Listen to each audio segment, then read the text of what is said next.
In South Boston, in the last week of February 1885, a nurse was packing her things to leave. Her patient was a 44-year-old woman named Annie Freeman, recovering from pneumonia in the front bedroom of a small working-class house. Annie was married to Prince Arthur Freeman, who kept long hours at the Norway Iron Works. They had 2 children, a boy of 7 named Tommy and a baby girl. Annie had been ill for weeks. The nurse had been attending her daily, and the worst of it, by every account, seemed to be passing. The woman who had just dismissed the nurse was Annie's older sister. Sarah Jane Robinson had come in from Cambridge a few days earlier to help. She had explained to Prince and to Annie that there was no longer any reason to pay a stranger to do what family could do for nothing. Family, of course, was better. The nurse took her payment and left that afternoon. Sarah Jane stayed. She took over the administration of Annie's medicines herself, the dosing, the timing, the cup held to her sister's mouth. Within days, Annie's condition reversed. The recovery stopped. She grew weaker rather than stronger. Sarah Jane mentioned to several of the visiting relatives, with some emphasis, that she had felt a premonition. Her sister, despite everything, was not going to get well. Annie Freeman died on February 28, 1885. Nothing about any of this seemed unusual to the family at the time, because in the Robinson-Freeman household in 1885, it had not been unusual for some time. Sarah Jane had been nursing people through their final illnesses for 4 years. To understand what the nurse had just walked away from, you have to understand who the neighbors thought Sarah Jane Robinson was. She had come to Massachusetts from the north of Ireland in the early 1850s. She was 14, maybe 15, a thin Ulster girl traveling with her younger sister Annie. The same Annie who, 3 decades later, would die in a South Boston bedroom with her older sister's hand on the medicine cup. At 19, she married a Cambridge machinist named Moses Robinson. They had 8 children together. 5 survived infancy. She worked as a dressmaker. She joined the Cottage Street Methodist Church.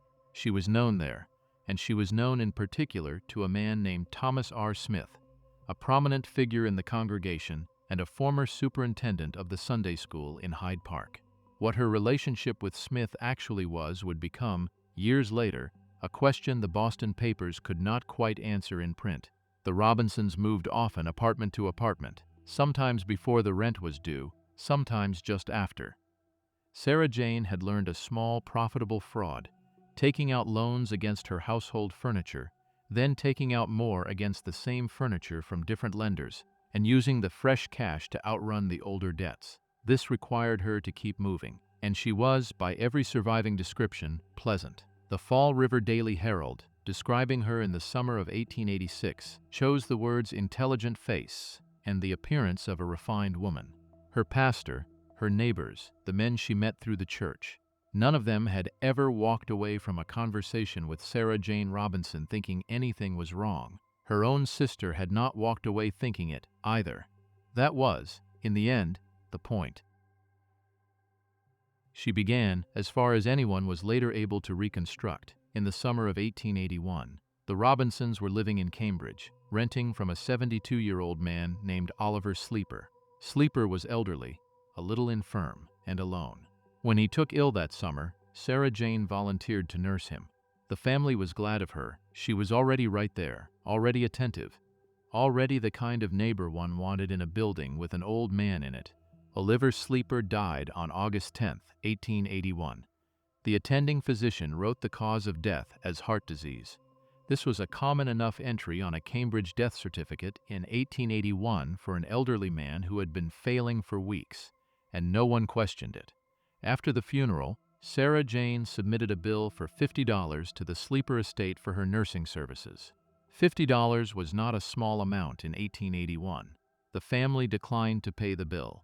They offered instead to forgive the Robinsons' overdue rent, which was, one suspects, a graceful way of ending a relationship they had decided to end. In the weeks that followed, the relatives going through Sleeper's apartment discovered that $3,000 in cash, which he was known to have kept there, was not to be found. No formal accusation was ever made. No report was filed with the Cambridge police. The family had, privately, their own theory about where the money had gone, and they kept it to themselves. Oliver Sleeper was the only one of Sarah Jane Robinson's documented victims who was not insured through the Order of Pilgrim Fathers. 5 years later, when the police exhumed his body, the autopsy would find what the heart disease diagnosis had missed. Oliver Sleeper had died of arsenic. The Sleeper family had enough. The timing of Sleeper's illness and Sarah Jane's arrival were known to them. The $3,000 that had been in the apartment and the $3,000 that was no longer in the apartment were facts they did not dispute among themselves. The bill she had submitted, with its particular and slightly aggressive specificity, was, in the family's private conversation afterward, something closer to a confession of interest than a request for payment. They did nothing. They were not callous people by any account. They were tired people. Finishing the paperwork of an old man's death and confronting Sarah Jane Robinson would have meant confronting her husband and her children and the difficulty of standing against a physician's signature on a death certificate. The rent remission closed the matter without anyone having to look at it directly. It was the first instance of a pattern the case would repeat. Over the next 5 years, Sarah Jane Robinson would be noticed, privately, in passing, by a series of people and institutions who had enough information or nearly enough to ask a question. None of them did. Not the Sleepers, not the Order of Pilgrim Fathers, not several doctors, not at the very end, the 12 jurors who would convict her of capital murder and then sign a petition asking the governor to spare her life. In 1881, the cost of that silence was one dead landlord, $3,000, and a quiet Cambridge funeral. On July 25th of 1882, Moses Robinson, Sarah Jane's husband of 24 years, the father of her 8 children, a healthy 45-year-old machinist, died suddenly at home in Cambridge. The physician who attended him wrote that Moses had died from drinking cold water while overheated. This was a recognized diagnosis in the medical literature of the 1880s, a condition attributed to a thermal shock to the digestive system, and it was applied liberally in cases where a man had died suddenly without obvious cause. It would not survive modern scrutiny.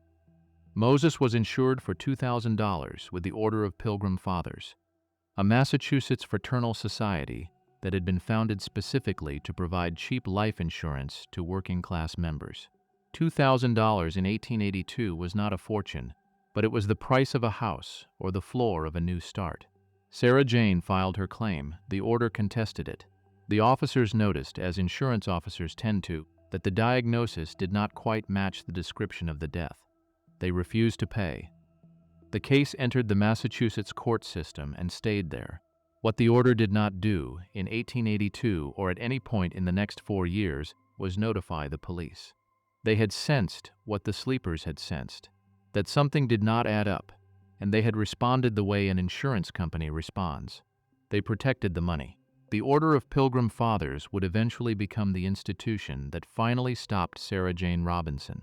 But by the time they did, 6 more people would be dead. Annie's death in February of 1885 left her husband Prince a widower with 2 small children. Tommy was 7. The baby, also named Elizabeth, was barely a year old. Prince worked long hours at the Norway Iron Works and could not, by himself, keep the house going. Sarah Jane offered what she had offered for Oliver Sleeper, and for Moses and for Annie. She came to help. She persuaded Prince to give up the South Boston house and move what remained of his family into her home in Cambridge. He agreed. The insurance policy on Prince, $2,000 through the Order of Pilgrim Fathers, with his children as beneficiaries, moved with him. The baby went first. On April 15, 1885, the 1-year-old Elizabeth Freeman was gone. The household grieved, the neighbors called, the child was buried. In the weeks that followed, Sarah Jane began mentioning to her relatives that Moses, her own late husband, dead 3 years by then, had come to her in a dream. In the dream, he had told her that Prince would be next. Prince Freeman died on June 27, 1885. He was 33 years old. The defense at Sarah Jane's eventual trial would argue that he had been killed by sulfuric acid fumes at the Norway Iron Works, an occupational hazard of that particular kind of factory work, or alternately, by Thomas Smith or Dr. Charles Beers. The prosecution would argue something else. the prosecution would win. After Prince's death, Sarah Jane formally adopted young Tommy. The insurance payout, released for the boy's care, came to her. She was his guardian now, legally, financially, domestically. He lived with her and the rest of her surviving children in the Cambridge house. Thomas Arthur Freeman was gone on July 23rd of 1886. He was 7 years old. 4 people from the Freeman household were in the ground within 16 months. Annie in February of 1885, the baby in April, Prince in June, Tommy the following summer. Sarah Jane had, in the course of helping, outlived every single member of her sister's family. At no point during those 16 months did anyone ask her to stop. Between the baby's death and Tommy's death, in the middle of the Freeman cycle, while Sarah Jane was still performing the role of helpful sister-in-law and devoted adoptive aunt, her own household was being thinned out too. Elizabeth Robinson was 24 years old, the eldest of Sarah Jane's surviving children, called Lizzie by the family. That winter, at her mother's strong suggestion, Lizzie enrolled in the Order of Pilgrim Fathers and named her brother William as the beneficiary of her policy. This was presented as responsible, family-minded behavior, the kind of thing an unmarried young woman in her 20s did in 1886 Boston. Around the same time, Lizzie began mentioning to friends that she intended to marry. The name of the man she meant to marry does not appear in any surviving source. What survives is only the fact of her intention, carried in the testimony of the friends she had confided in. She was going to be married, and she was going to move out of her mother's house. She told her friends this in early February. 3 weeks later, she was ill. During the illness, Sarah Jane spoke to one of her own friends about a dream she had just had. The familiar format by now, the dream in which someone who had already died appeared and told her who was going to die next. Only this time, the visitor was Lizzie herself. Lizzie had come to me, she said, and she has come for her brother. Lizzie Robinson died on February 22, 1886. Almost immediately afterward, William began to weaken. He took to his bed with what looked to the household like the same illness that had taken his sister. The friend who had heard Sarah Jane's dream was, by that point, beginning to understand what she had been told, not as a prophecy, but as a plan that had already been set in motion. William Robinson was 22. He was the beneficiary of his sister's life insurance policy, the policy his mother had persuaded his sister to take out weeks before her death, and in the summer of 1886, he began exhibiting the same symptoms that had taken Lizzie. By this point, the Order of Pilgrim Fathers had finally seen enough. The officers of the order sent their own physician, a Dr. Emery White, to the Robinson house to attend William. Dr. White was briefed on the history of deaths in the household. He went in watching. As William grew worse, Dr. White did something the other doctors in this story had not done. He preserved a specimen from his patient and sent it to a chemist at Harvard College with a specific question. Was there poison in it? He did not know, could not have known, that a separate doctor elsewhere in Boston was at that same moment walking into a police station with his own questions about the recent death of a 7-year-old boy named Thomas Freeman. 2 physicians, working independently, arrived at the same suspicion in the same month, 5 years after it should have been asked.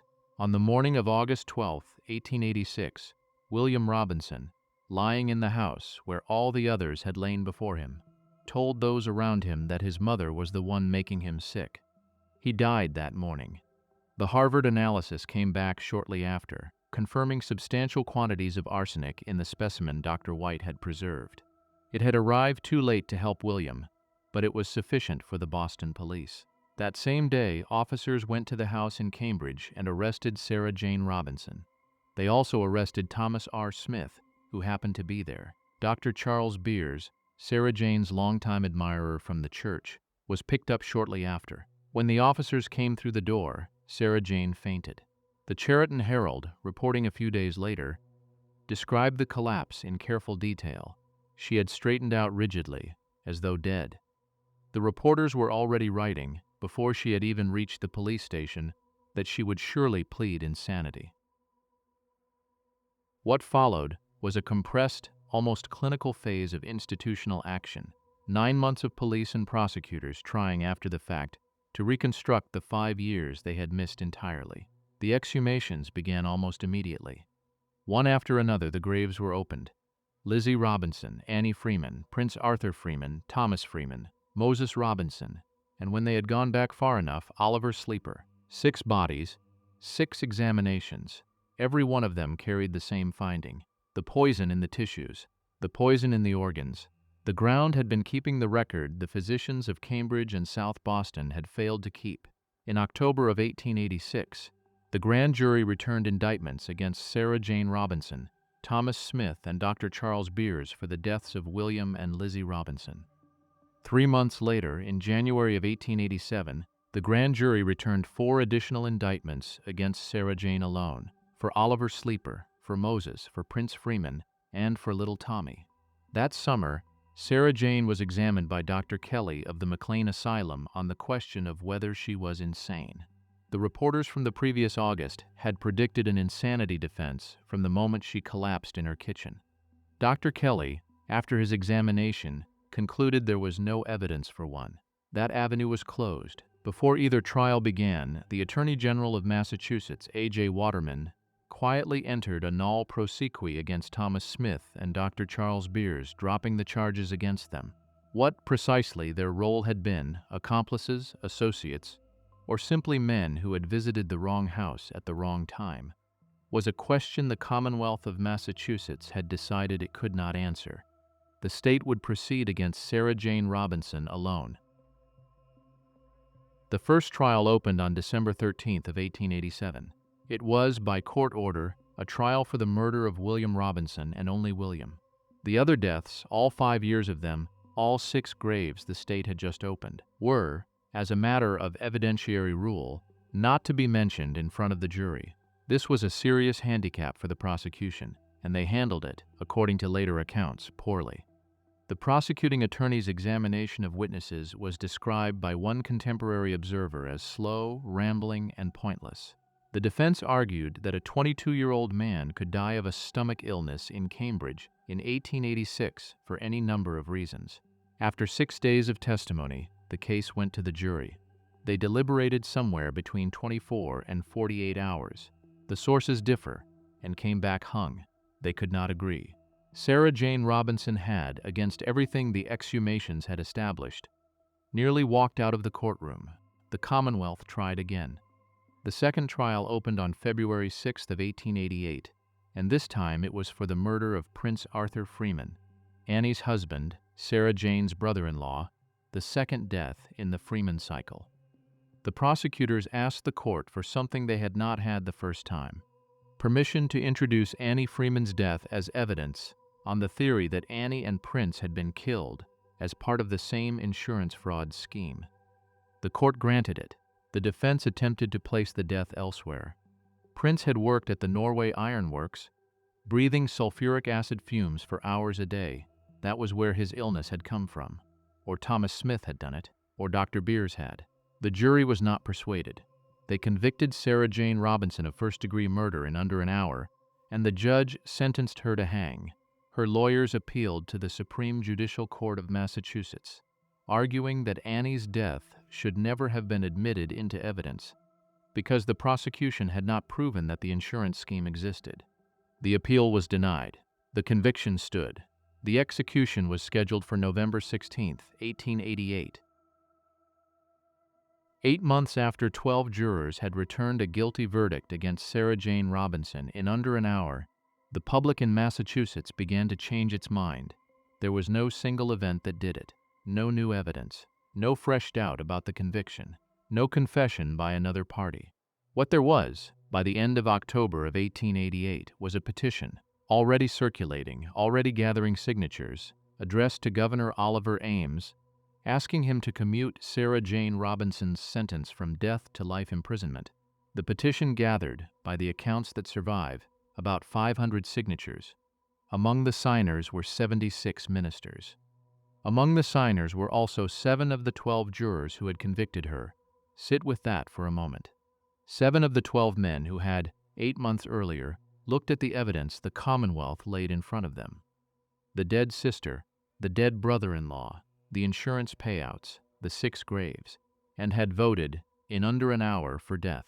7 of those same 12 men, before the sentence could be carried out, walked down to wherever the petition was being circulated, took up a pen, and with whatever they were thinking by then, added their names to a document asking the state not to do the thing they had asked it to do.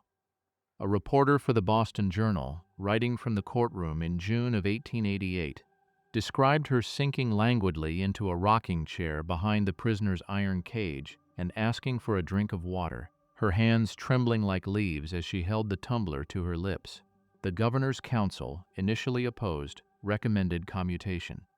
One day before Sarah Jane Robinson was scheduled to be hanged for the deaths of her sister, her brother-in-law, her landlord, her husband, and 3 of her own children, Governor Ames signed the commutation. Her sentence was reduced to life in solitary confinement. The Clarksville Evening Chronicle observed that the terror of solitary confinement was even worse than death, that it implied endless solitude and darkness, and added that the community was relieved and breathed easier now that the affair was ended. What exactly the community had done was not a question any paper in Massachusetts was prepared to answer. Sarah Jane Robinson served the commuted sentence. She served it, according to the Boston Sunday Globe, as the only woman in solitary confinement in the Commonwealth of Massachusetts. She would hold that distinction for 17 years and 2 months. On January 3rd of 1906, she died in prison at the age of 67, of complications from a long illness. She was buried without a great deal of ceremony. Of her 8 children, 3 had died in infancy. 3, Emma at 10, Lizzie at 24, William at 22, she had taken herself. 2 of her children survived her.